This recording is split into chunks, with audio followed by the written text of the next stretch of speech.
Muli po, isang magandang umaga po sa ating lahat. Mga kapatid, naranasan nyo na po ba ang ma-discriminate? Yung pong tingnan ka ng ibang tao na mas mababa, tingnan kanila na mas walang halaga. Ito man ay maaring sa loob ng ating pamilya, sa loob ng ating trabaho, o maging sa mga lugar na ating pinupuntahan. Kung naranasan nyo na po ang ma-discriminate, ano po ang inyong naging pakiramdam? Second question natin is, ikaw kaya, naranasan mo na ba na mang-discriminate sa ibang tao? Yung tingnan mo ang iyong sarili na mas nakakataas sa iba, yung tingnan mo, yung maranasan mo na magmataas ka kaysa iba, naranasan mo na ba na mangmaliit ng iba? Yung palagi mong ikinukumpara ang iyong sarili sa ibang tao at malimit mong nasasabing hindi niya ako gaya. Hindi ako katulad niya. Alam niyo mga kapatid, yung discrimination, yung pagmamataas, yung pagtangi, ito po ay isang bagay na naging natural na sa tao mula pa sa panahon ng pagbagsak.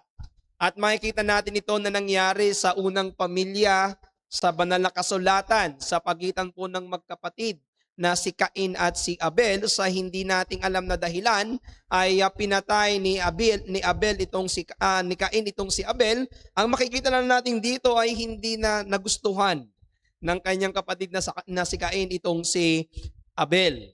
Maging sa mga naunang pamilya sa Biblia, nakita natin ang pamilya ni Jacob. Meron siyang 12 anak, pero meron siyang itinatangi. Itinatangi niya yung kanyang anak na si Joseph at nagkaroon ng discrimination sa pagitan ng kanyang mga kapatid. So, meaning to say, ang discrimination o yung pagtatangi ay makikita na natin saan mang lugar sa mundo, sa bawat bansa, sa estado, sa isang lungsod, o maging mismong sa loob ng isang komunidad. Umiiral ang diskriminasyon maging sa loob ng ating pamilya. Sa pagitan minsan ng mag-asawa, tinitingnan ng lalaki na siya ay mas mataas kaysa kanyang asawa. Lalo na ang mga kalalakihan, tinitingnan niya na siya ay mas mataas. Kaya minsan kung ituring niya ang kanyang asawa ay parang isang mababang nilalang.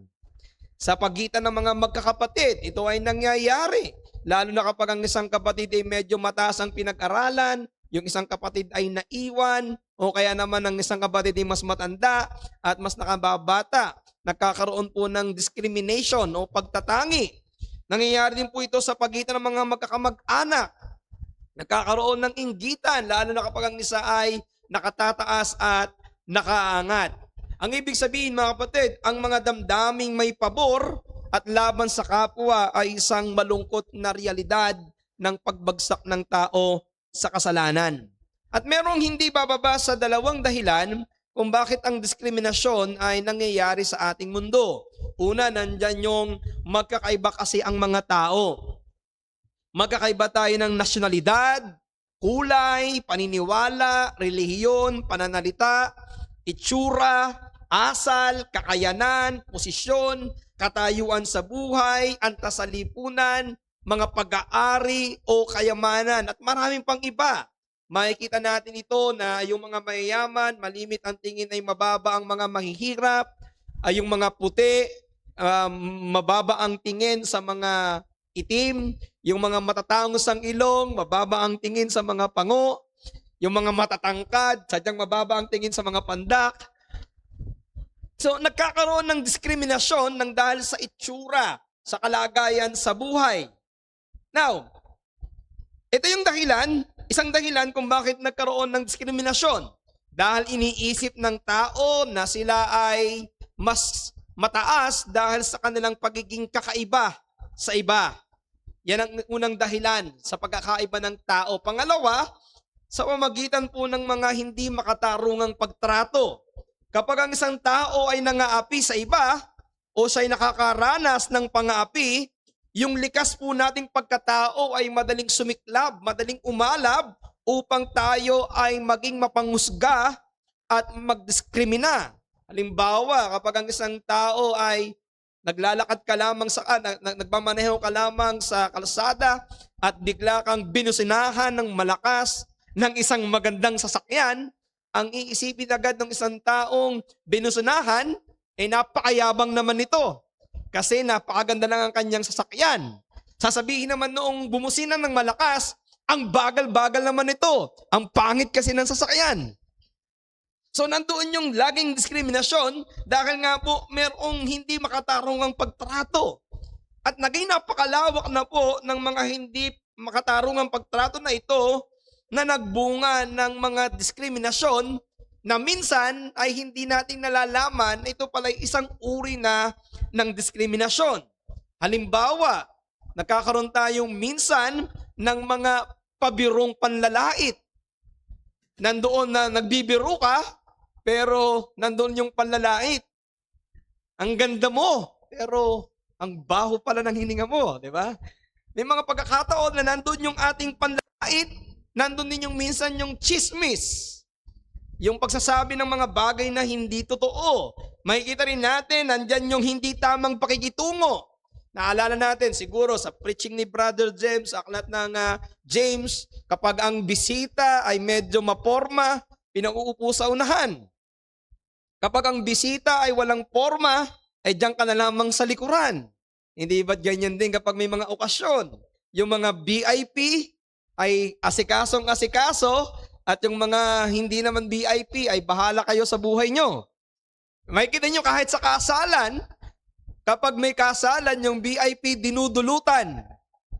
Yung mga ordinaryong bisita, bahala kayo kung saan nyo gustong kumain, kung saan nyo gustong umupo. So makikita natin, itong diskriminasyon ay talagang nangyayari sa pang-araw-araw nating buhay. Dahil nga po sa ating makasalanang likas, tayo ay malimit na naguhulog, na papurihan ng ating sarili at hatulan ng iba na mas mababa sa atin. Madali tayong humusga batay sa ating panlabas na katangian sa halip na tanggapin natin ang mga tao na pantay-pantay. At alam nyo, kahit ang mga matatapat na Kristiyano, kahit ang mga makadiyos na mga alagad ng Panginoong Kristo ay mayroong diskriminasyon. Gaya na lamang nitong si Pedro. Makikita natin mamaya yung kanyang diskriminasyon at sa tulong at sa biyaya ng Panginoon, ito ay itutuwid ng Diyos. At gaya ni Pedro, malamang ay bulag din tayo sa ating mga sariling diskriminasyon. Hanggang sana ngayong umagang ito ay imulat tayo ng Panginoon upang makita natin ang mga bagay na ito. Sa ating teksto ngayong umaga, ang pagiging mapanghusga o ang diskriminasyon sa tao ay tatapusin na ng ating Panginoong Jesucristo. Sa ating teksto, ipapakita sa atin na pinag-isa na ng Panginoon ang mga tao na winasak ng diskriminasyon, na winasak ng mga pader ng pagkakaiba. Kaya bago nating buksan ang ating Biblia sa aklat ng Gawa chapter 10 verses 1 to 23, hilingin natin ang biyaya ng Diyos na tayo'y samahan upang tayo ay matuto sa ating pag-aaral ngayong umaga. Manalangin tayo mga kapatid. Ama naming Diyos, inaamin namin na kami ay may mga diskriminasyon, may mga pagtatangi, may favoritism, may pagmamataas na naging kasalanan sa aming mga buhay. Aminado kami, Panginoon, na sa maraming bahagi ng aming buhay, hindi namin nare-recognize, hindi namin nakikita na we discriminate other people. Nawa, Panginoon, ngayong umaga ito, buksan niyo po ang aming kaisipan, ang aming mga mata, na huwag naming tingnan ang aming sarili na mga nakaaangat na mga tao at tingnan ang ibang tao na mas mababa sa amin. Bagkus, tulungan niyo kami to see other people the same as us, na kami ay mga magkakatulad lamang, pare-parehas kaming mga tao, nilalang ayon sa iyong wangis. Bagamat magkakaiba kami ng karanasan, ng lahi, ng kulay, ng itsura, ng kayamanan, o ng mga bagay na tinatangkilit sa sanglibutan. Pero hindi ito dapat magdala sa amin upang magtangi o mag-discriminate ng tao.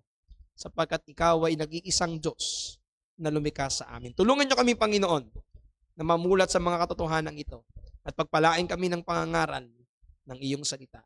Sa pangalan po ni Jesus. Amen. Amen.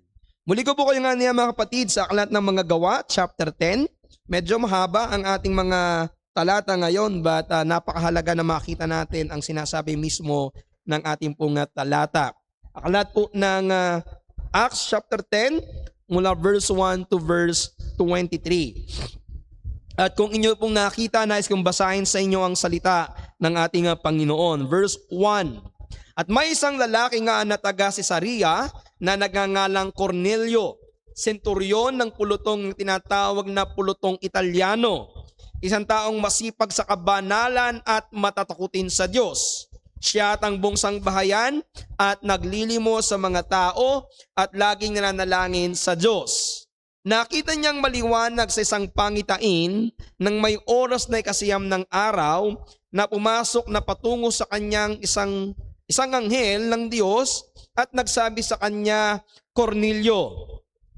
At siya sa pagtingin niya sa kanya at sa pagkatakot niya ay nagsabi, ano ito, Panginoon?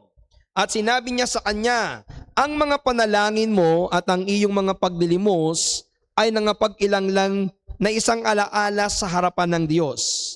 At ngayoy magsugo ka ng mga tao sa Jope at ipagsama mo yaong Simon na may pamagat na Pedro. Siya'y nanunuluyan sa isa sa mga simong mangluluto ng balat na ang kanyang bahay ay nasa tabi ng dagat.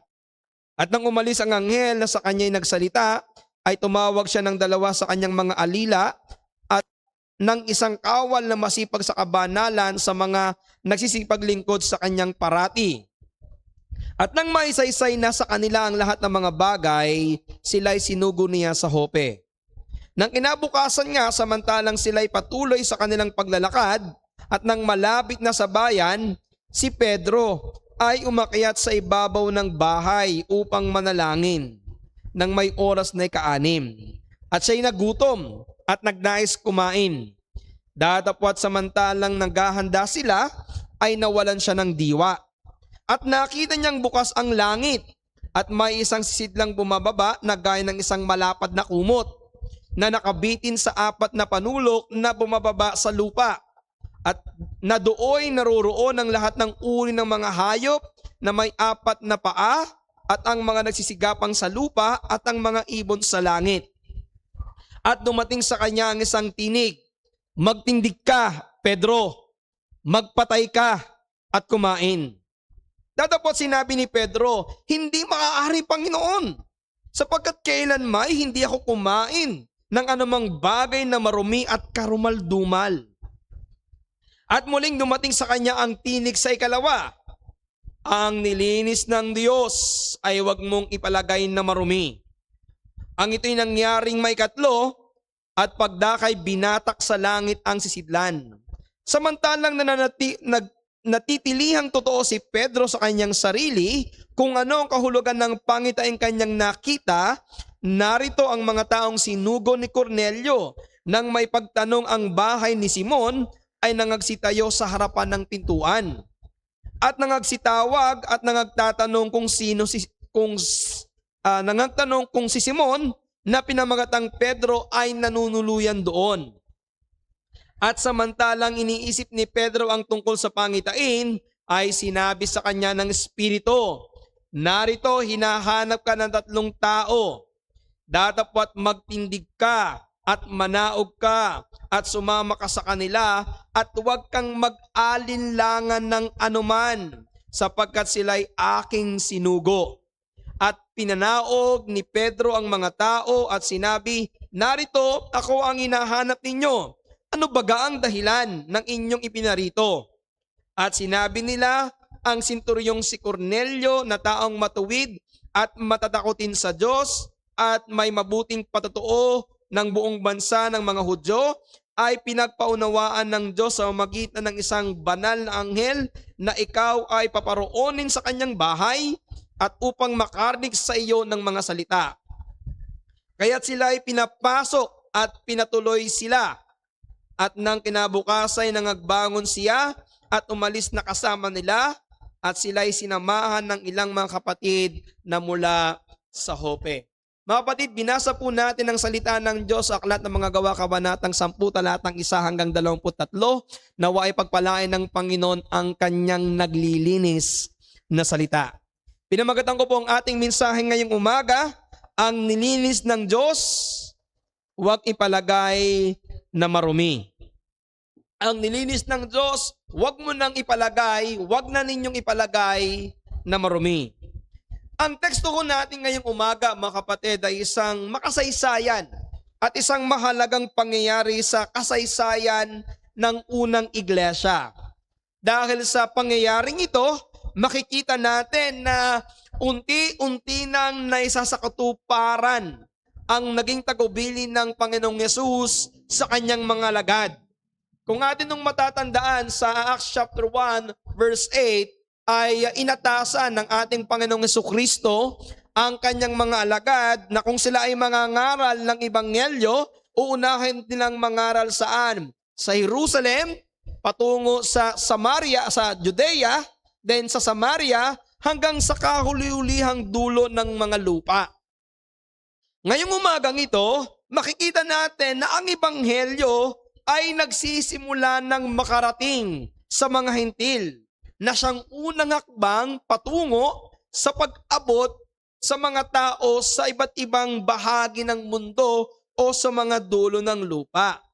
Ang ibig sabihin nito, lagi nating tatandaan na lagi naman sa plano ng Diyos na dalhin ang ebanghelyo sa lahat ng tao, maging sa mga hintil, sa lahat ng tao sa buong mundo. Ibig sabihin, kasama sa plano ng Diyos na maabot ng ebanghelyo ang mga hintil at ito'y inihula noon pa man sa lumang tipan. Sa Aklat ng mga Awit chapter 87 and Isaiah chapter 49 at iba pa mga talata sa lumang tipan. Ang ibig sabihin, noon pa man, kasama na sa plano ng Diyos ang mga hintil. Ngunit may ilang mga bagay na kailangan munang gawin ang Diyos para mangyari ito. Una, kailangan niya munang ihanda ang isang bayan na magiging daluyan ng kanyang mga pahayag. Kinakailangan niya muna na pumili ng isang bayan na kung saan magmumula ang kanyang anak. Kaya ang ginawa ng Diyos, tinawag niya ang mga Hudyo, tinawag niya ang mga Israelita upang kanyang gawing hinirang bayan. Dito niya isinugo ang kanyang anak, ang Panginoong Jesucristo, bilang isang Mesiyas ng mga Hudyo na siyang magiging katuparan ng mga propesiya mula sa lumang tipan. Pagkatapos nito, ang Diyos ay pumili ng kanyang mga alagad. Tumawag siya at pumili ng 12 alagad na kalaunan ay tinawag ng mga apostol. Kasama niya ang mga apostol na ito na nagministeryo sa lupa sa loob ng mahigit 3 taon at pagkatapos nito ay sinanay sila na humayo para magdala ng ebanghelyo sa buong mundo. At sa huli, kinakailangan niyang ihanda si Pedro bilang pinuno ng mga apostol na siyang magdadala ng ebanghelyo sa mga hentil. At ito na nga po ang ating teksto ngayong umaga. Ang kwento ni Pedro at ang kwento ni Cornelio, ang pag-abot ng isang Hudyo sa isang hintil. Ang pangangaral ng isang Hudyo sa mga hentil. At dito ko kukuhanin ang ating mensahe ngayong umaga. Ang ebanghelyo ng Panginoong Jesucristo ay hindi lamang para sa mga Hudyo. Ito ay inihanda rin para sa kaligtasan ng mga hintil. So wag ho nating iisipin na para bang out of the plan of God ang mga hintil. Na nung hindi tinanggap ng mga Hudyo, biglang naisip ng Panginoon, ayaw niyong tanggapin, punta ako sa mga hintil. Hindi po ganito ang makikita natin sa manalakasulatan. It is very clear na noon pa man, merong kasama na sa plano ng Diyos, bagamat merong pong priority. Kailangang ipangaral muna ito sa mga Hudyo, sa bayang pinili ng Diyos at pagkatapos dadal ng ebanghelyo sa mga hintil.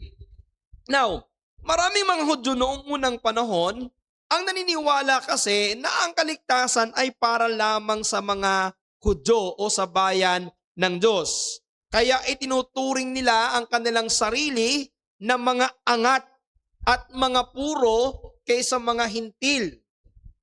Ngunit, mula pa noon, malinaw na sa plano ng Diyos na ang kaligtasan ay para sa lahat ng tao. Ikaw man ay isang Hudyo o ikaw man ay isang hintil.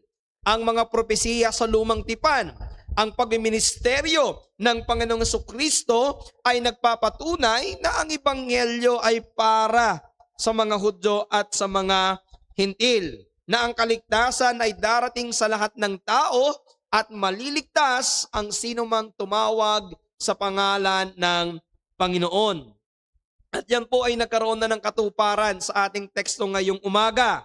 Winakasanan ng Panginoon ang matagal na diskriminasyon sa pagitan ng mga Hudyo at ng mga hintil.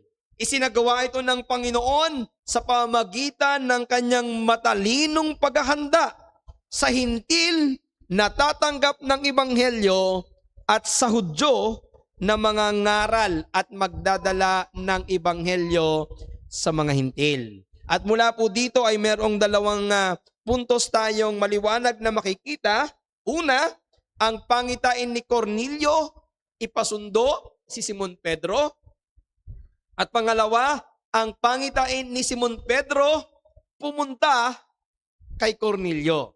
So ito yung dalawang bagay na ating titingnan. Una, ang pangitain ni Cornelio, ipasundo si Simon Pedro. Yan ang makikita natin mula verse 1 to verse 8. So ang pansin niyo dito mga kapatid, ang ating teksto ay hindi nagsimula kay Pedro na magdadala ng ebanghelyo sa mga hintil. Ang makikita natin dito ay ang Cornelio na isang hintil na tatanggap ng ebanghelyo. Makikita natin dito is something na unusual.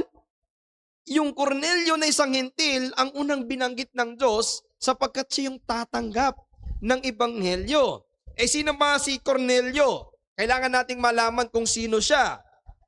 Ang unang bagay nating nakita dito kay Cornelio ay ito. Siya ay isang taong makadiyos at may takot sa Diyos. Sabi ng verse 1 and verse 2. At may isang lalaki na taga Cesarea na nagangalang Cornelio, centurion ng pulutong na tinatawag na pulutong Italiano, isang taong masipag sa kabanalan, matatakutin sa Diyos, siya at ang buong sangbahayan, at naglilimos ng marami sa mga tao at laging nananalangin sa Diyos. Di ba? Napakaganda ng description ng pagpapakilala kay Cornelio sa talatang ating binasa. So una, liwanagin muna natin na si Cornelio ay isang nakatira sa Cesarea. Ang Cesarea ay ang administratibong kabisera ng Judea at pangunahing tirahan ng mga gobernador ng Roma. Kabilang na po dito tumira noon si Poncio Pilato. Isa ang Cesarea sa mga pinakamalaking proyekto na ipinatayo noon ni Herodes the Great o ni Herod the Great. At pinangalanan niya ang lugar na ito noon na Cesarea bilang parangal kay Emperador Cesar Augustus. Nagtayo din po dito noon ng palasyo, nagpatayo siya dito ng mga artipisyal na daungan na ginagamit nung kanilang panahon. Pinakilala din po si Cornelio bilang isang centurion. Mga bata, centurion, hindi sinturon yun, ha?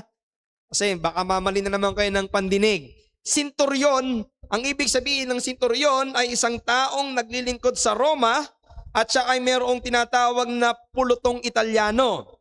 Ang ibig sabihin nito ay may mga Italiano at mga galing sa Roma, nang ibig sabihin ay mga hintil, ang mga sundalo na kanyang sinasakupan. Pag sinabing centurion, ang ibig sabihin nito, nangangasiwa o namumuno siya ng mga humigit kumulang sa 100 sundalo. Kung magkagayon, itong si Cornelio ay isang taong may posisyon at iginagalang sa kanyang komunidad. Pero, kahit na siya isang hintil, si Cornelio at ang kanyang sangbahayan ay maka-Diyos. Hindi ito pangkaraniwan. Siyang takot sa Diyos at natatakot siya sa Diyos ng Israel o sa Diyos ng mga Hudyo. Siya daw ay bukas palad sa pagtulong sa mga mahihirap at masipag sa pananalangin. Makikita natin dito, kung titingnan lang natin yung description sa kanya, para siyang isang Hudyo sa kanyang ugali. Now, ganito kasi mga kapatid, ang bayan kasi ng mga Israel, o ang bayan ng Israel, ang itinalaga sana ng Diyos upang maging daan o tulay patungo sa lahat ng mga bansa. Subalit sa halip na sila ay maging tulay, sila po'y nagtayo ng maraming pader upang magkaroon ng paghiwalay sa ibang bansa. Ang ibig sabihin nito, nung panahong yon, meron palang malalim na hidwaan, may malalim na paghihiwalay, may makapal na pader na naghihiwalay sa pagitan ng mga Hudyo at ng mga Hintil. Ibig sabihin, ang mga Hudyo at mga Hintil ay nagtuturingan na mga magkaaway. At isa po sa malaking hadlang noon ay ang usapin tungkol sa pagkain. Ang mga Hudyo kasi ay masunurin sa batas ni Moses patungkol sa mga batas ng mga marurumi at malilinis na pagkain. Ang mga Hudyo ay strict sa kanilang pagsunod, ito lamang ang pwedeng kainin, ang mga bagay na ito ay hindi pwedeng kainin. Sa kabilang banda, sa kabaliktaran, ang mga Hintil naman ay iba.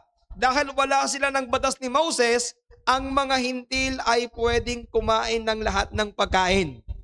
Ano man ang kanilang gustong kainin, pwede nilang kainin. Kaya naman, hindi po nyo makikita nung mga panahon na yon na magkasalo sa pagkain ang mga Hudyo at mga Hintil. Isa yung napakalaking no. Wala kayong makikita na halimbawa kumakain sila ay magkasalong sa isang upuan, sa isang lamesa na kumakain. Hindi nangyayari yan nung panahon na yon. Kaya makikita natin dito na naging napakalayo ng kanilang pagitan. Ang nakapagtataka, etong si Cornelio na isang Hintil, ang kanyang ginagawa ay parang gawain ng isang Hudyo. Ang katunayan niya nito ay habang ginagawa ni Cornelio ang isa sa mga oras ng mga panalangin ginagawa ni Cornelio ang isa sa mga oras ng panalangin ng mga Hudyo. Tandaan ninyo, merong 3 oras ng pananalangin ang mga Hudyo, umaga, tanghali at hapon. Dito po, ginagawa ni Cornelio ang isa sa mga oras ng pananalangin. Sinabi po dito nung ikasiyam. Hindi po yan 9 o'clock. Yan po ay 3 o'clock in the afternoon. So yung ikasiyam na oras, ang ibig sabihin niyan ay 3:00 ng hapon. At habang si Cornelio ay nananalangin, tumanggap siya ng pangitain mula sa Diyos sa pamagitan ng isang anghel. Ano yung pangitain niya? Verse 3 to verse 6. Nakita niyang maliwanag sa isang pangitain ng may oras na ikasiyam ng araw na pumasok na patungo sa kanya ang isang anghel ng Diyos at nagsabi sa kanya, Cornelio. At siya, pagtitig niya sa kanya at sa pagkatakot niya ay nagsabi, ano ito, Panginoon? At sinabi niya sa kanya, ang mga panalangin mo at ang iyong mga paglilimos ay nangagpailang lang sa isang alaala sa harap ng Diyos. At ngayon magsugo ka nga ng mga tao sa Jope at ipagsama mo yaong Simon na ang pamagatay Pedro at siya'y nanunuluyan sa isa sa mga simong mangluluto ng balat na ang kanyang bahay ay nasa tabi ng dagat. Now, hindi pangkaraniwan yung pagpapakita ng anghel o pagpapakita ng pangitain ng Diyos. Hindi ito pangkaraniwan sa mga Hudyo, lalo nang hindi ito pangkaraniwan sa mga Hintil. Ibig sabihin, hindi karaniwan na ang isang Hintil ay pinagpapakitaan ng Diyos. Kung kaya ang unang reaksyon ni Cornelio ay takot. Subalit noong nagsimula na sa kanya, nagsalita na sa kanya ang anghel ng Diyos, ang naging tunong niyo ay ito. Ano ito, Panginoon? At sumagot sa kanya ang anghel at sinabi na una ay kinikilala ng Diyos ang mga mabuting gawa ni Cornelio, gaya na lamang ng kanyang pananalangin, ng kanyang pagkakawang gawa sa mga hihirap, at tinawag pa nga ito ng anghel ng Diyos na alaala sa harap ng Diyos. So ano pwede nating makita dito? Pagbulay-bulayan natin ito, na kahit ang isang tao na hindi pa totoong mananampalataya ay maaring makagawa ng mabubuting bagay dito sa mundo. We need to recognize na kahit ang isang taong ito ay hindi mananampalataya, still pwede silang makagawa ng mga mabubuting gawa. Mga bagay na nakatutulong sa tao, nakagagawa sila ng mga bagay na ginagawa din ng mga mananampalataya. Ibig sabihin muli, kahit ng isang tao ay totally depraved o ganap sa kanyang kasamaan, hindi nangangahulugang wala na siya nagagawang mabuti sa harap ng tao. Kahit ng isang tao ay hindi mananampalataya, still they can do good works in the eyes of men. Pero mayroon tayong paalaala dito. Subalit, kailangan din nating tandaan na kahit anong kabutihan, kahit anong pagbibigay, kahit na anong pagtulong sa kapwa, o kahit na anong pagiging relihiyoso ng isang tao, ang mga bagay na ito ay kapos pa rin para sa kaharian ng langit. Ang ipinapakita dito, oo, si Cornelio ay isang mabuting tao, relihiyoso sa kanyang kalagayan bilang isang hentil, pero hindi ito sapat para siya ay magkaroon ng kaligtasan.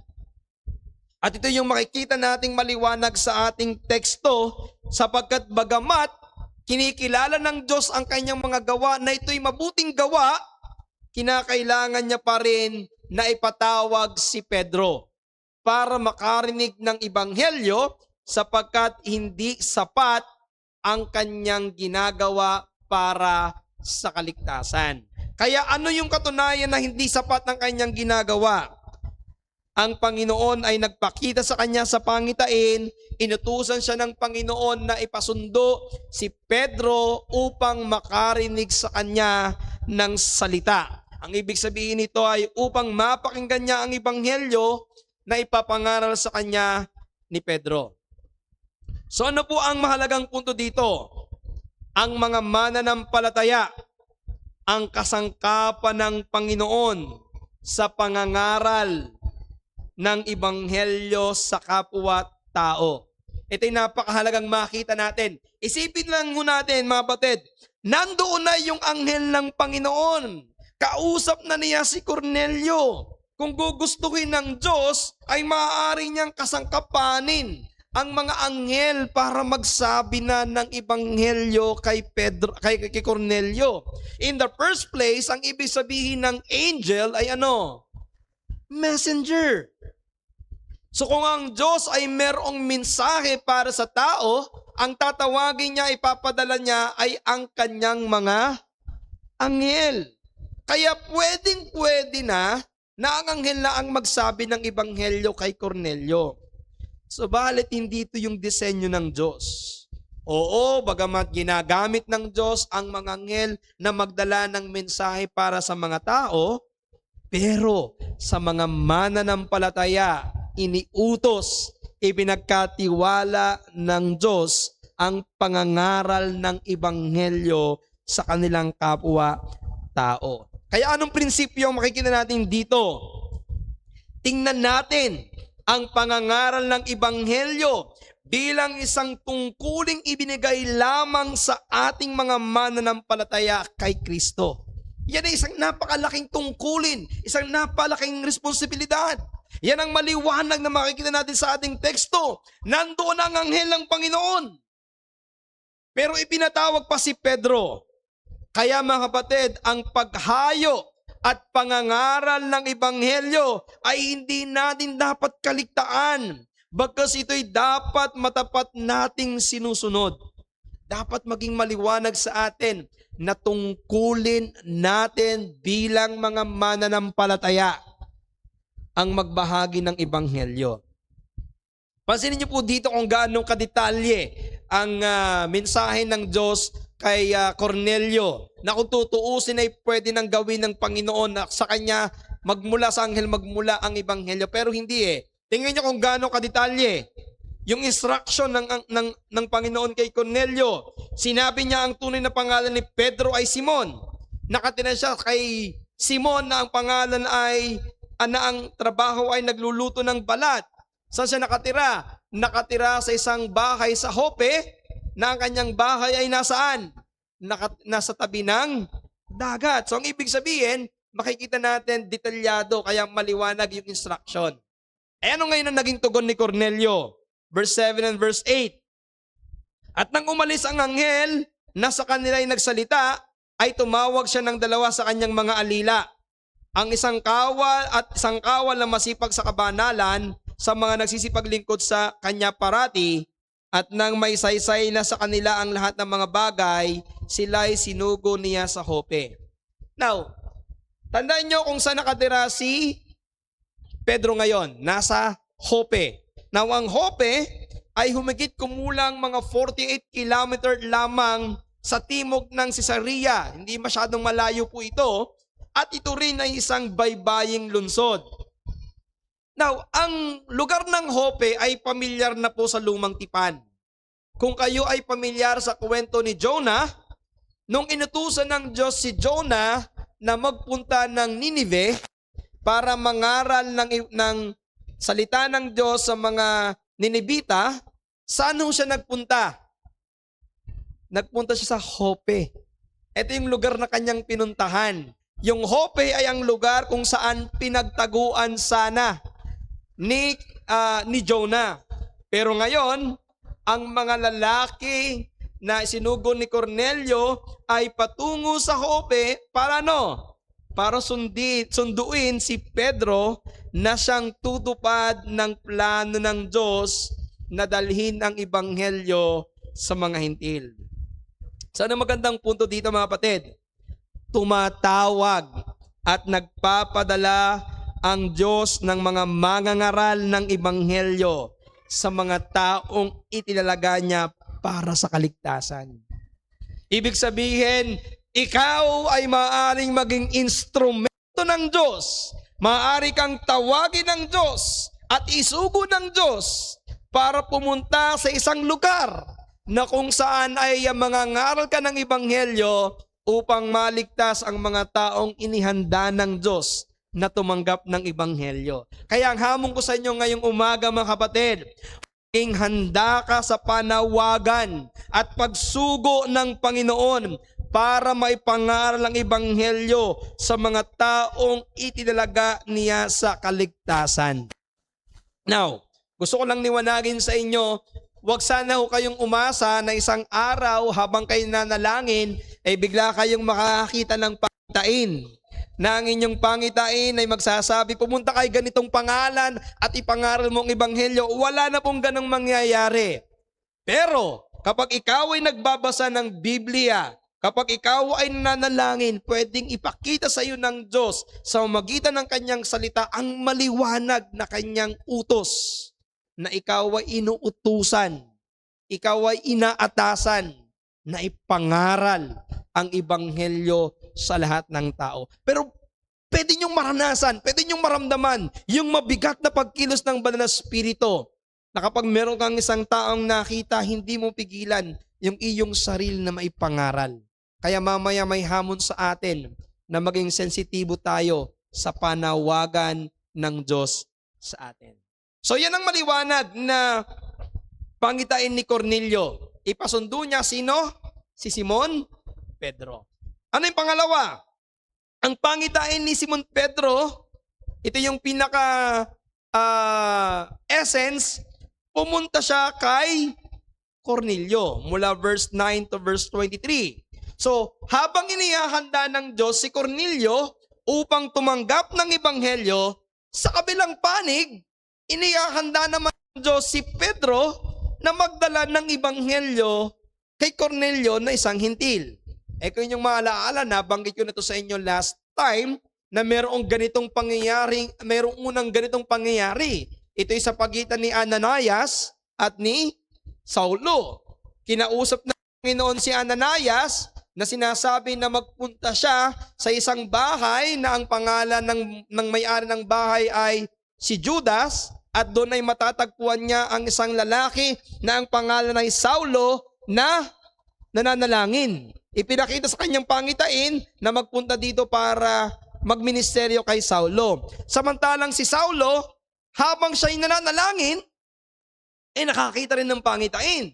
Nakita niya sa kanyang pangitain na merong darating na isang lalaki ng pangalan ni Ananias, magpapatong sa kanyang mga kamay sa kanya at tatanggapin niya ang kanyang paningin at siya ay mapupuspos ng Espiritu. Makikita niyo dito yung pagpaplano ng Diyos. Ganito rin po yung ating nakita sa ating teksto. Inihahanda ng Diyos si Cornelio, inihahanda ng Diyos on the other side si Pedro. Yan ang makikita natin mula verse 9 to verse 12. Hindi ko na po babasahin. Pero sabi po dito, bandang tanghali kinabukasan. Ibig sabihin, nakapaglakbay na yung mga sinugon ni Cornelio, at habang papalapit pa lamang sila, yung mga sinugon ni Cornelio, umakyat si Pedro sa bubungan. Anong gagawin niya? Mananalangin. Now, anong oras siya mananalangin? Tanghali. Binanggit dito, ika-6 na oras. So, ang ibig sabihin po nito ay 12:00 ng tanghali. Dahil yung kay Cornelio is ika-9. So, ang ibig sabihin ni 3:00. Now, syempre 12:00, nung siya'y nananalangin, si Pedro ay nagutom. At natural lamang na kapag ikaw ay nagugutom, ano ang iyong iisipin? Matulog. Hindi. Kapag ikaw ay nagugutom, ang iniisip mo ay pagkain. Ngunit, ang sabi ng ating talata, habang naghahanda si Pedro, habang naghahanda yung mga kasamahan ni Pedro ng pagkain, si Pedro daw ay nawalan ng diwa. Ang ibig sabihin sa English ay trance. Now, ayon kay Barnes, ang salitang trance or sa ibang salin na ecstasy ay tumutukoy sa isang kalagayan ng isipan kung saan ang pagpansin ay lubos na nakatuon sa isang partikular na daloy ng pag-iisip, anupat ang mga panlabas na pandama ay bahagya o lubusang hindi na gumagana. Ito ay isang mataas na uri ng pag-alis ng pansin mula sa mga panlabas na bagay kung saan ang isip ay nagiging hindi na alisto sa mga nakapaligid na bagay at nakatuon na lamang sa sariling mga kaisipan. Kaya't hindi agad tumutugon sa anumang tawag na panlabas na pandama, na para bang ang kaluluwa ay pansamantalang humiwalay sa katawan at nakipag-ugnayan lamang sa mga spiritual na katotohanan. So ibig sabihin po nung nawala ang diwa, not exactly na parang nahimatay siya, kundi yung parang nawalan siya ng wisyo. Na habang siya nananalangin, hindi dahil sa gutom. Alam niyo, minsan pag nalilipasan ka ng gutom, nawawala ka sa wisyo, nahihimatay. Hindi gano'n ha. Habang siya nakakaramdam ng gutom, nawala yung kanyang diwa sa kanyang gutom, sapagkat nagpakita sa kanya ang isang anghel ng Panginoon at nagbigay ng isang pangitain. At ano yung kanyang naging pangitain? Ang pangitain niya dahil siya'y nagugutom, ay tungkol saan? Tungkol sa pagkain. Ngunit hindi ito yung mga pagkain na gusto niya at hindi ito yung mga pagkain na nararapat sa isang Hudyo. Sa pangitain na ito ay nakita niya na nabuksan ang langit at meron pong na nagpapakita na ito ay isang banal na pahayag ng Diyos at nakita niya yung isang tila malaking kumot. Now, hindi lang ito yung kumot na hinihigaan natin.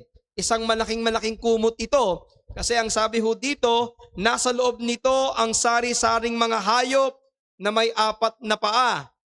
Kung kumot nyo lamang, baka pag elepante na nakalagay dyan, hindi na kasya. So, ang ibig sabihin nito ay malaking kumot ho ito. Nandun yung lahat ng mga hayop na may 4 na paa, may mga hayop na gumagapang at mga ibon. Nang ibig sabihin, halo-halo yung mga hayop na nandito. May mga malilinis na hayop at may mga maruruming hayop ayon sa batas ni Moses. Ano ang ipinagawa sa kanya ng Panginoon ayon sa pangitain? Verse 13, at dumating sa kanya ang isang tinig, magtindig ka Pedro at magpatay ka at kumain.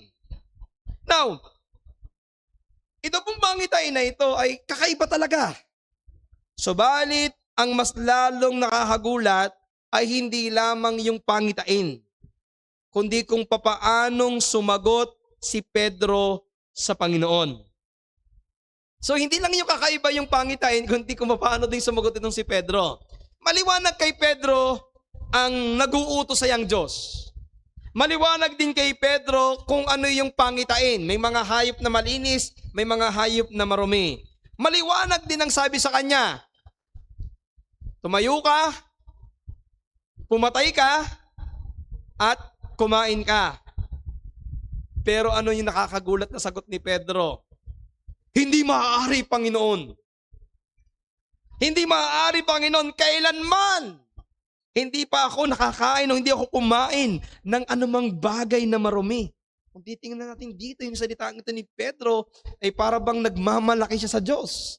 Para bang hindi alam ng Diyos ang ipinapagawa niya kay Pedro. Hindi maaari, Panginoon, hindi pa ako kumakain ng anumang marumi. Wala pang dumaloy sa aking mga bituka, sa aking mga buto, sa aking mga ugat, na mga maruruming pagkain. Ang tanong ko sa inyo, bakit kaya naging ganito ang sagot ni Pedro? Bakit gano'n na lamang ang kanyang paghindi? Ang sagot po dito kasi si Pedro ay isang tapat na Israelita. Si Pedro po ay isang tao na mayroong mataas na pagpapahalaga sa mga seremonya ng batas ni Moses. Si Pedro ay may maliwanag na kaalaman patungkol sa Leviticus chapter 11, kung saan ay iniutos ni Moses ang mga hayop na maaari lamang nilang kainin bilang isang Israelita. Kumbaga ito'y tatak nila. Bilang isang Israelita, hindi tayo kumakain ng mga hayop na marumi, ng mga hayop na karumaldumal. Napakatibay ni Pedro, hindi ako kumain minsan man yan. Kaya ang tugon ni Pedro, hindi maaari, Panginoon, no way, Lord. Hindi ako kakain yan. Imagine nyo, ang Diyos ang nag-uutos kay Pedro, pero ang sagot ni Pedro, no, Lord. Kailanman hindi pa ako kumain ng anumang karumaldumal na bagay. Pero alam niyo ba mga kapatid, si Pedro yan eh. At hindi na bago na ganyang sumagot si Pedro. Hindi na yung unang pagkakataon na si Pedro ay nagsabi ng hindi sa Panginoon. Halimbawa, naalala niyo ba, nung sinabi ng Panginoon sa kanyang mga alagad na siya po ay tatanggihan at papatayin ng mga tao sa Jerusalem, nagsalita si Pedro sa Panginoon at sinabi, huwag itong itulot, Panginoon. Hindi ito mangyayari sa iyo. Nung hugasan ng Panginoon ang paa ng kanyang mga alagad, sinabi sa kanya ni Pedro, ni Pedro sa Panginoon, huwag mong hugasan ang aking mga paa kailanman. Noong gabi, na huhulihin na ang Panginoong Yesus at sinabi ng Panginoon sa kanyang mga alagad, ang lahat ng mga alagad ay tatalikod sa kanya. Pero buong yabang na sinabi ni Pedro sa Panginoon, bagamat lahat ay matitisod, pero ako'y hindi. Hindi ako matitisod, Panginoon. Hindi ako tatalikod. Hindi kita kailanman iiwanan. Over my dead body, hindi kita iiwanan, Panginoon. Kaya medyo matagal-tagal na ng panahong humindi itong si Pedro sa Panginoon. Ngunit, nananatili pa rin sa kanya yung pagiging ganito. Sa ating teksto, muling humindi si Pedro.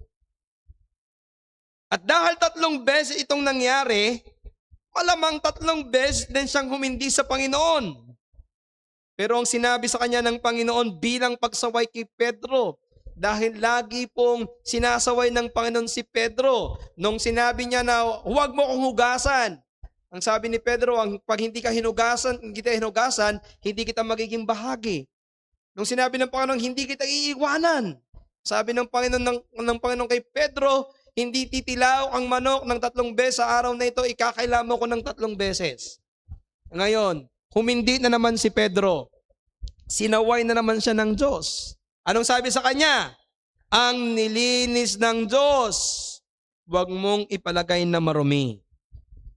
So yung 3 beses na pag-uwi ka sa kanya ng Panginoon, yung 3 beses na pag hindi ni Pedro, ay maaaring magpaalala din sa atin ng 3 beses na ikinaila ni Pedro ang Panginoon sa harapan ng mga tao. Ipinapaalala rin ito sa atin yung 3 beses na tinanong siya ng Panginoon na iniibig mo ba ako? 3 beses sumagot si Pedro, alam mong iniibig kita. Kaya 3 beses din sinabi sa kanya ng Panginoon, pakanin mo ang aking mga tupa. Matapos ang 3 beses na pagbaba ng kumot, na may iba't ibang hayop at iba't ibang ipon, matapos ang 3 ulit na sinabi ng Panginoon na pumatay ka at kumain, marahil matapos ang 3 ulit na pagtanggi ni Pedro, ano po nangyari doon sa kumot? Iniangat na muli sa langit. At naiwan si Pedro na nag-iisip kung ano yung kahulugan ng lahat ng yaon. Kasi nauna ang paghindi kaysa yung pagsunod. 3 beses, pero ayaw talagang makinig itong si Pedro. Tikas din ang ulo, ano? Kaya nung umalis na yung pangitain, nalilito tuloy siya. Ano kaya ang ibig sabihin nito? Kaya hindi pa man lubusang naunawaan ni Pedro ang kahulugan ng pangitain, nagsalita muli sa kanya ang Panginoon, ngunit sa pagkakataong ito, sa pamamagitan na ng banal na espiritu, hindi na lang pangitain, kundi mayroong salita siyang narinig. Anong sabi ng 17 to 20? Samantalang natitilihang totoo. Ang ibig sabihin, nalilito pa, nag-iisip pa si Pedro sa kanyang sarili kung ano ang kahulugan ng pangitain kanyang nakita. Narito ang mga taong sinugon ni Cornelio nang may pagtanong ang bahay ni Simon ay nangagsitayo sa harap ng pintuan at nagsitawag at nagtatanong kung si Simon na pinamagat ng Pedro ay nanunuluyan doon.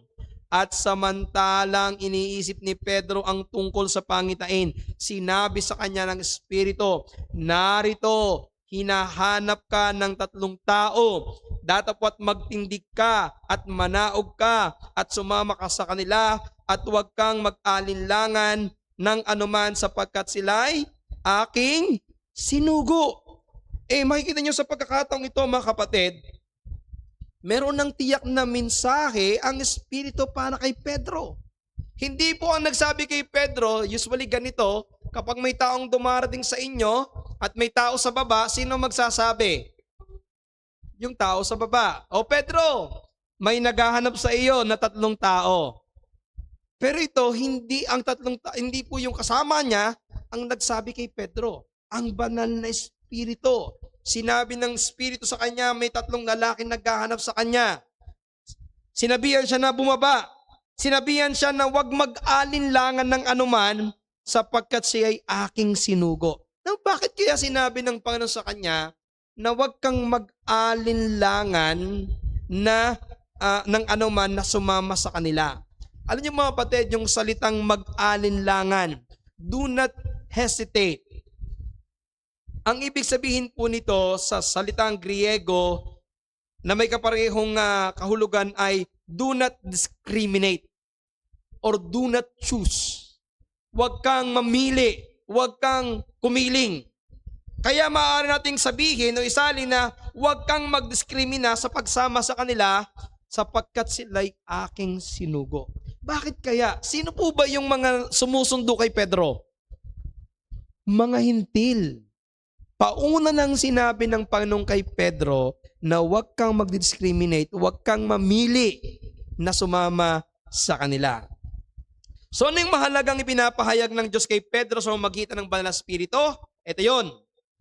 Tapos na ang panahon ng diskriminasyon at paghihiwalay sa pagitan ng mga Hudyo at mga Hintil.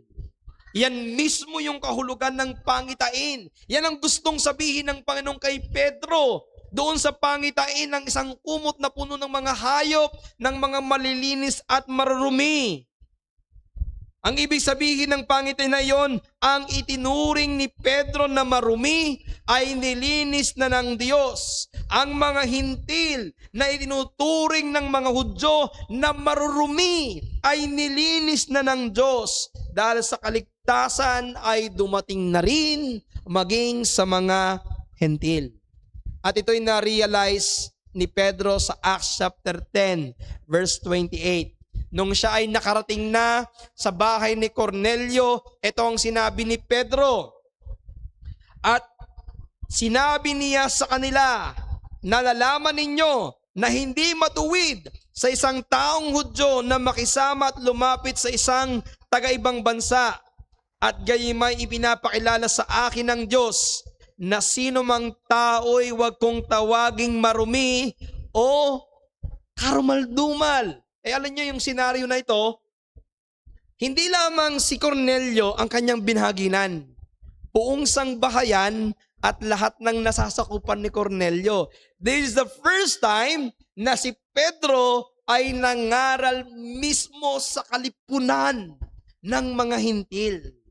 Kaya matapos sabihin ng Banal na Espiritu na may 3 lalaki naghahanap kay Pedro, sa pagkakataong ito, hindi na siya humindi.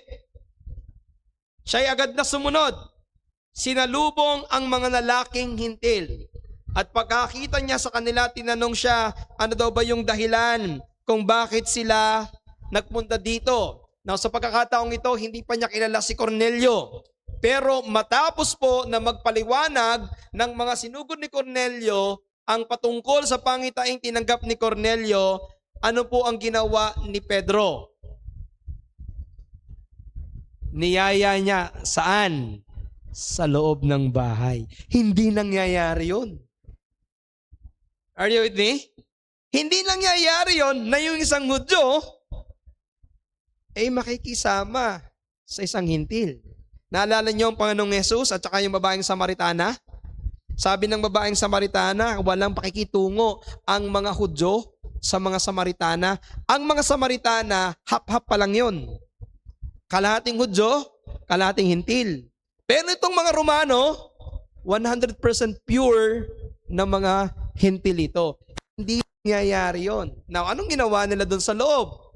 For sure, magkasama sila sa loob. Posibleng sila'y kumain, posibleng sila'y natulog na magkakasama. At sa katotohanan, kinabukasan, sila po ay magkakasamang umalis. Hindi po nangyayari yon. Kaya yung ginawa ni Pedro ay isang pasimula na ng pagbubukas ng Panginoon sa mga hintil. Pero hindi pa ito kasing seryoso ng pagpasok ng isang Hudyo sa bahay ng isang hintil. Kumbaga ganito yan. Medyo sabihin natin kakaiba na yung isang hintil ay papasukin ng isang Hudyo. Pero ang mas kakaiba ay yung isang Hudyo ang pumasok sa bahay ng isang hintil. At hindi lamang isang hintil. Gaya na nabanggit sa inyo kanina, napakaraming hintil ang pinangaralan ni Pedro ng Ebanghelyo. Sa oras na ito, maaring naunawaan na ni Pedro ang mas malalim na kahulugan ng pangitain. Nang kanyang pangitain ay hindi lamang tungkol sa pagkaing marurumi, kundi tungkol ito sa mga tao na itinuturing nilang marumi. Ipinapakita dito ng Panginoon, bumagsak na ang pader ng diskriminasyon sa pagitan ng mga Hudyo at ng mga hintil. Anong maliwanag na konklusyon na makikita natin dito mga kapatid? Ito yon. Sa kaligtasan ng mga Hudyo at kaligtasan ng mga hintil, ang Diyos ang soberanong nagplano. Ang pangitain ni Cornelio at pangitain ni Pedro ay hindi nagkataon lamang, kundi pinalano ng Panginoon upang maipadala si Pedro na isang Hudyo sa bahay ng isang Cornelio na isang hintil. Ang pangitain ni Pedro ay hindi lamang tungkol sa pagkain, kundi lalo't higit, ito ay isang pangitain patungkol sa isang taong nilinis ng Diyos at ito ay ang mga hintil. Kaya mga kapatid, anong itinuturo sa atin ito? Itinuturo nito sa atin na hindi tayo dapat magkaroon ng diskriminasyon sa mga tao. Ano man ang kanilang lahi, ano man ang kanilang kalagayan sa buhay, ano man ang kanilang katayuan sa buhay, huwag tayong magkaroon ng diskriminasyon. Sana matutunan natin ito. Dahil napakalimit, napakadali tayong mahulog sa diskriminasyon. Kasi ninyo, kapag pumupunta ka sa palengke, yung isang tao, nakakita ka lamang na medyo iba yung itsura at hindi pangkaraniwan ng itsura, ano nasa isip mo na? Siguro, karnaper ito, magnanakaw to, mandurukot ito. Diba? Nakakita ka lamang na medyo hindi maganda ang suot, siguro wala tong pinag-aralan. Diba? Makikita ka lang ng isang tao na hindi mo gusto, nakakaroon ka na agad ng diskriminasyon. Itinuturo sa atin ngayong umaga na alisin natin ang anumang diskriminasyon sa tao. Alisin natin ang anumang pangusga o paghatol sa mga tao. Tandaan natin, sapagkat lahat tayo ay pare-parehong tao. Pare-pareho tayong makasalanan, pare-pareho lamang tayo ng paraan ng kaligtasan, at ito'y sa pamagitan lamang ng Panginoong Jesucristo. Kaya ang mga taong nilinis ng Panginoon, huwag nating ituring na marumi. At sa huli, maging sensitibo tayo sa pangunguna ng Banal na Espiritu. Lalo na kapag kinikilos ka ng Banal na Espiritu na magbahagi ng Ebanghelyo sa mga tao. Sa mga taong mas mataas sa iyo o sa mga taong mas mababa sa iyo. Ano ibig sabihin mas mataas?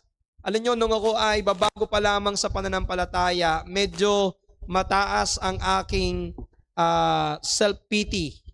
Yung aking pong mababa ang tingin ko sa aking sarili.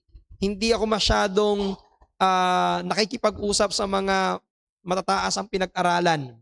Pag mga doktor, mga abogado, mga mayayaman, parang ako'y laging nahihiya because I always look at myself bilang isang napakababang tao. Pero tinuro tayo ng Panginoon at ng mga taong nakasalamuhan natin na pare-parehas lang tayong tao.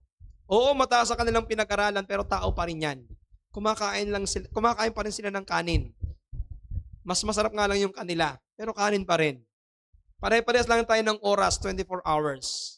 Pare-parehas lamang tayong pinagtiwalaan ng Diyos. Kaya hindi tayo dapat tumingin na tayo ay mas mataas na tao sa kanila o mas mababang tao tayo sa kanila. Pero, kailangan nating tingnan na may mga taong mas mataas ang posisyon, may mga taong mas mababang posisyon sa atin, pero dapat natin silang ituring na pare-parehas na tao lamang. Kaya, huwag tayong magkaroon ng diskriminasyon kung sino lamang ang ating babahaginan. Kasi minsan ganito, kapag nakakita ka ng mayayaman, ayaw mo nang bahaginan kasi mayayaman na yan. Mahirap kausap ang mga yan. Kapag nakakita ka naman ng mga mahihirap, madaling kausap ang mga yan. O kaya naman, mga oportunista ang mga yan. Alisin natin ang anumang diskriminasyon sa mga taong ating kinakausap. Maging sa mga taong itinuring na marumi o masama ng lipunan. Hindi lamang yung mga marurumi ang panglabas na itsura, kundi maging yung mga taong marurumi ang buhay. Ibig sabihin, huwag kayong mag-discriminate kapag nakakita kayo ng mga taong namamalimos. Tingin natin sa kanilang marurumi. Now, natural lamang na minsan matakot ka. Tulad ng isang araw, matatakot ka namang talaga. Nung kami po ay papunta ng Lipa, nakakita kami ng isang malaking mama na parang galit. Nasa kalsada. Hindi ko naman namin dinidiscriminate. Natatakot kami. Kasi nangaharang ng tao, nangaharang ng mga sasakyan. Now, hindi discrimination, fear yun. Pero yung isang taong marumi at ayaw mong tabihan dahil nandidiri ka, discrimination yun. Lalong-lalo na yung discrimination natin sa mga taong itinuturing na marumi ang buhay. Anong ginawa ng Panginoong Yesus? Inalis niya ang discrimination ng mga Pariseo sa mga tax collector. Hindi ba? Anong ginawa ng Panginoon kay Sakeo? Pinuntahan sa kanyang bahay. Ang tingin sa kanya ng mga tao, hindi siya matuwid sapagkat nakikisama siyang kumakain ng mga makasalanan. Anong ginawa ng Panginoon doon sa babaeng nahuling nangangalon niya? Nilapitan. Anong ginawa ng Panginoon sa mga tao na may karamdaman? Pinagaling. Nakita ng Panginoon ang walang diskriminasyon sa tao. Kaya sana ganito rin ang maging ugali natin mga Kristiyano. Ang ating pagsunod sa pangunguna ng Banal na Espiritu ay maaaring kasangkapanin ng Panginoon upang iligtas ang isang taong kanyang inirang at inihanda para sa kaligtasan. Hindi ba't ganito ang ginawa ng Diyos sa iyo? May tao na ginamit ang Diyos na sumunod sa kalooban ng Diyos. Kaya ka narito ngayon. Kaya ka nandito ngayon at sumampalataya. Ito rin ang nananatiling gawain ng Diyos sa ating buhay. Ngayon na tayo mga mananampalataya, inaatasan, inuutusan tayo ng Diyos na humayo at ipangaral ang Ebanghelyo. Tandaan natin, ang Ebanghelyo ay para sa lahat. Kaya ihanda natin ang ating mga puso upang gumanap sa mga pagkakataong ibinibigay sa atin ng Diyos. Dahil maaring yaon ang mga taong inihanda na ng Diyos at nais niyang gamitin ka upang ipakilala sa Kanya ang Ebanghelyo ng Panginoong Jesucristo. Sa aming mga bisita, sa aming mga regular na dumadalo ngayong umaga, baka nandito ka ngayon at kinakausap ka ng Diyos at kinikilos ka ng Diyos para buong puso ka nang magsisi yung mga kasalanan at manampalataya sa Panginoong Jesucristo. Nawa ngayong umagang ito, huwag kang umuwi na tumatanggi at nagsasabing hindi. Nawa ngayong umagang ito, bago ka umuwi, ikaw ay magsabi ng oo at ikaw ay lumapit kay Jesucristo. Tanggapin mo ang iniaalok niyang kaligtasan. Tanggapin mo ang buhay na walang hanggan. Tandaan mo, walang maruming tao, walang maraming kasalanan, walang napakasamang kasalanan ang hindi kayang linisin ng Diyos. Kung ikaw lamang ay buong pusong magsisisi at buong pusong mananampalataya. Ang pangako ng Diyos, ikaw ay kanyang lilinisin, ikaw ay kanyang ililigtas. Tayo po ay manalangin. Ama naming Diyos, isang napaka mapanghamong mensahe patungkol sa diskriminasyon sa mga tao. Panginoon, salamat ang kaligtasan ay hindi lamang sa mga Hudyo. Kasama sa iyong plano ang kaligtasan naming mga hintil. Salamat Panginoon, iyong winakasan, iyong gineba, ang harang, ang pader na naghihiwalay sa mga Hudyo at sa mga hintil. Salamat Panginoon, inabot kami ng iyong biyaya. Panginoon, salamat sa iyong paghahanda sa aming puso para tumanggap ng Ebanghelyo. At salamat sa iyong paghahanda sa mga taong iyong tinawag na siyang umabot sa amin ng Ebanghelyo. Sana ngayong umagang ito, naging maliwanag sa amin ang mensaheng ito.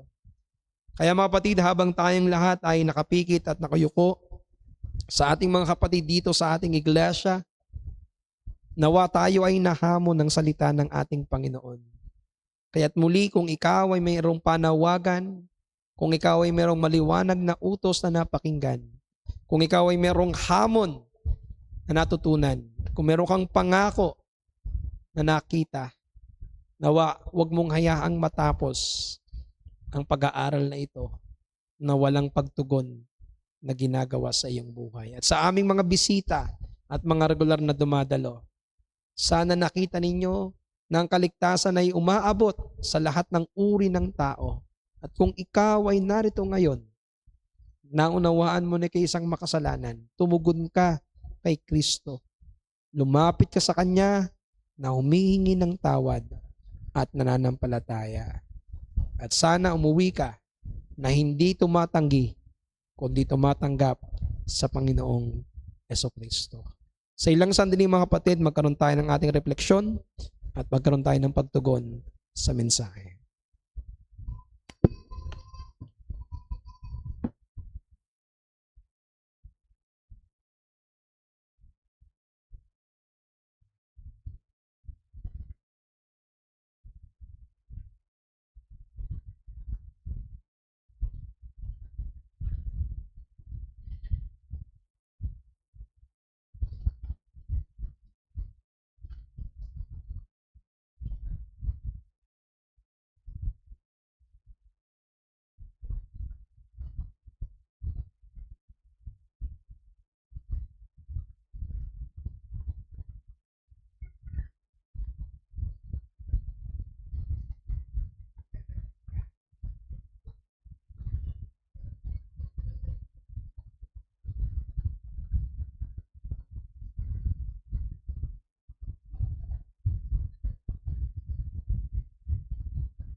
Manalangin tayo.